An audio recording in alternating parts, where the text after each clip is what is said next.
Dans un monde où la créativité et l'imagination connaissent pas de limites, les poubelles de recyclage prenaient vie.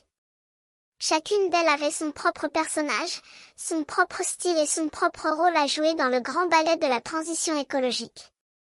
Il y avait Béa, la poubelle des bouteilles en plastique, qui avec son sourire enjoué et ses cheveux verts, séduisait tous les gens qui la croisaient. Elle était la reine des déchets, la maîtresse des résidus plastiques, et elle savait exactement comment les trier et les transformer en quelque chose de neuf.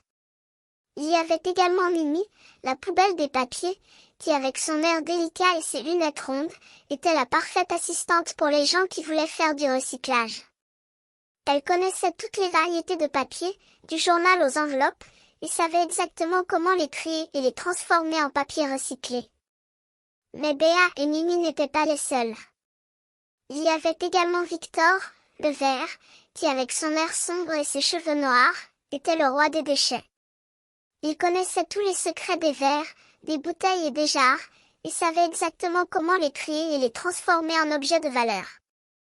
Tous les jours, les poubelles de recyclage s'assemblaient pour former un grand team de triage. Ils travaillaient ensemble, en harmonie, comme un grand orchestre, pour transformer les déchets en quelque chose de neuf. Et chaque fois qu'ils finissaient un travail, ils faisaient une petite danse de joie, comme s'ils avaient vaincu le monde. Mais la vie n'était pas toujours facile pour les poubelles de recyclage.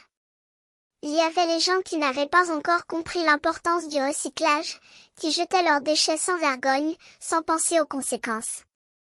Il y avait les gens qui croyaient que les poubelles de recyclage étaient inutiles, que les déchets ne pouvaient pas être transformés en quelque chose de neuf.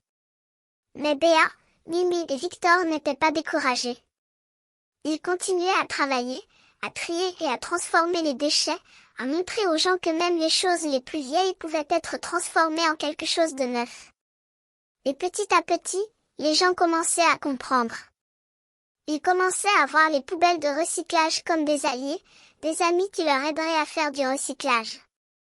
Et ainsi, les poubelles de recyclage continuaient à vivre, à travailler et à transformer les déchets en quelque chose de neuf. Ils étaient les héros de l'éco-transition, les garants de l'environnement, et ils allaient continuer à faire du recyclage, même si les gens n'avaient pas encore compris.